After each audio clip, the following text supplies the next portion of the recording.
صوفیانہ انداز میں آپ کے سامنے کلام پیش کر رہے تھے اور آپ تمامی حضرات لطف اندوز ہو رہے تھے۔ حضرات، یہ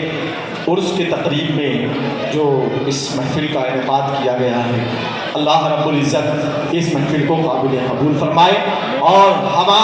ہماری اور آپ کی تمام لوگوں کی حاضری کو اپنی بارگاہ میں قبول فرمائے۔ تو یہ یقیناً وارث پاک عالم پناہ، یقیناً دیکھیے یہ درجہ ایسے نہیں مل جاتا، بڑے مجاہدے کرنے پڑتے ہیں، بڑی محنتیں کرنی پڑتی ہیں، بڑی مشقتیں کرنی۔ السلام کا ذکر کرنا یہ عبادت ہے، انبیاء علیہ السلام کا ذکر کرنا یہ عبادت ہے، اور اولیاء کرام کا ذکر کرنا یہ گناہوں کا کفارہ ہے یقیناً۔ اور وارث پاک عالم پناہ کی بارگاہ میں ایک شعر کہہ دینا چاہتا ہوں کہ جب تک بکے نہ تھے،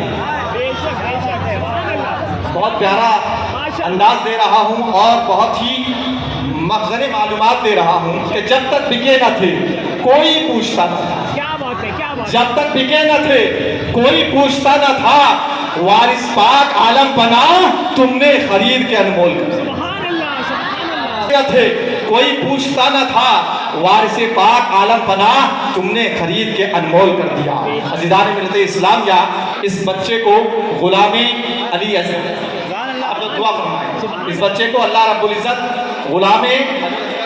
بنائے اور ہم تمامی حضرات کو غلام امام حسین بنائے، اور حضرت علی اصغر کا بھی ہمیں اور آپ کو غلام بنائے، اس لیے کہ انہوں نے اپنی جان کو راہ وفا میں قربان کر دیا۔ ہم مال مانگو گے تو مال دے دیتے ہیں، آپ کو جگہ زمین مانگو گے تو دے دیں گے، لیکن جب جان کا مسئلہ آئے گا تو جان کوئی نہیں دیتا،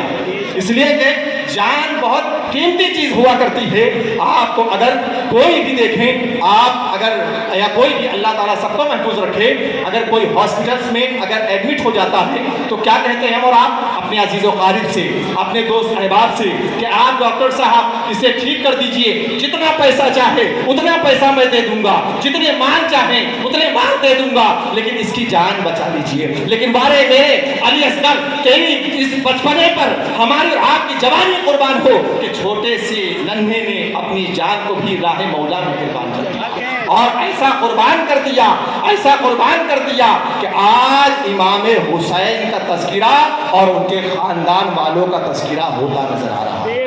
یقیناً امام حسین کی محبت نہیں تو اور کیا ہے۔ آپ دیکھتے ہوں گے کہ امام حسین کے اپوزٹ میں کون تھا؟ یزید تھا، اس کا بھی نام لیا جاتا ہے، لیکن کس انداز سے لیا جاتا ہے آپ حضرات کو بتانے کی ضرورت نہیں ہے، اس لیے کہ یزید مردہ ہے، اس لیے کہ اس کی مردگی کا یہ ثبوت ملتا ہے کہ کوئی اپنے بچوں کا نام یزید نہیں رکھتا ہے، بلکہ امام حسین کے زندہ ہونے کا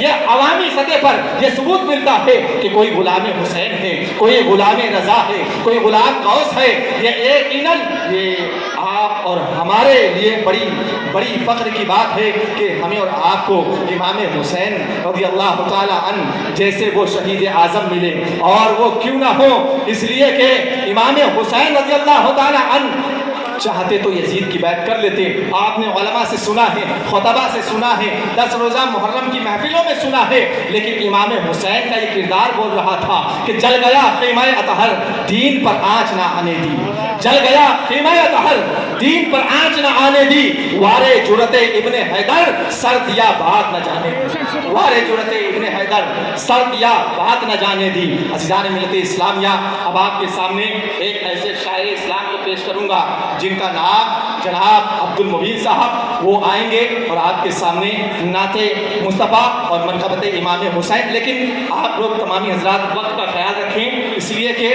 وقت بڑھتا جا رہا ہے، وقت کسی کے لیے رکتا نہیں ہے، لیکن ہم اور آپ اپنی گفتگو کو کچھ کلام میں سمیٹ کر جیسے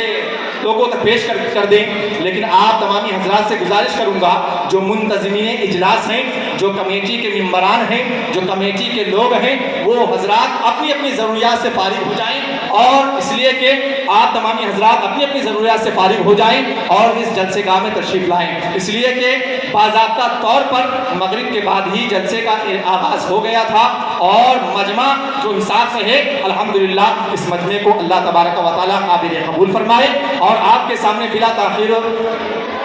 جناب عبد المبین صاحب کو پیش کروں گا کہ وہ آئیں آپ کے سامنے اور منقبت امام حسین پیش کریں اور نعت مصطفیٰ پیش کر کے ہم تمامی حضرات کے قلوب و اذہان کو منورہ مجلہ ذلوہ فروز علماء اہل سنت حاضر محسن پردہ نشین میری ماں بہنوں السلام علیکم ورحمۃ اللہ وبرکاتہ۔ آئیے کچھ سننے سنانے سے پہلے ہم اپنے غلامی کا ثبوت پیش کر دیں۔ اللہم صلی علی سیدنا مولانا محمد بارک وسلم صلاۃ و سلام علیک یا رسول اللہ صلی اللہ تعالیٰ علیہ وسلم۔ نعت پاک کے کچھ اشعار نظر کرتا ہوں، سماعت فرمائیں۔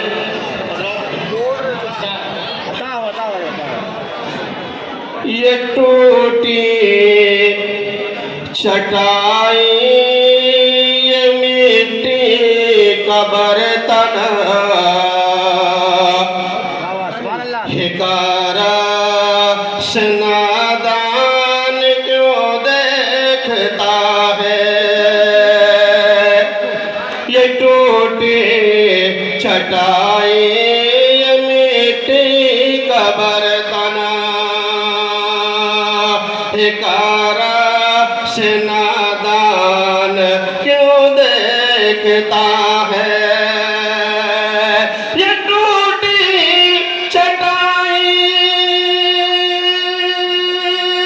یہ مٹی کا برتن حکارہ سے نادان کیوں دیکھتا ہے، ہر غریبی محمد کے گھر چلی ہے، غریبی محمد کے گھر سے چلی ہے، میرے گھر کا سامان کیوں دیکھتا ہے، غریبی محمد کے گھر سے چلی ہے، میرے گھر کا سامان کیوں دیکھتا ہے، یہ ٹوٹی چٹائی یہ مٹی کا برتن حکارہ سے نادان کیوں دیکھتا ہے، یہ ٹوٹی چٹائی یہ مٹی کا برتن، یہ شان پیمبر یہ شان پیمبر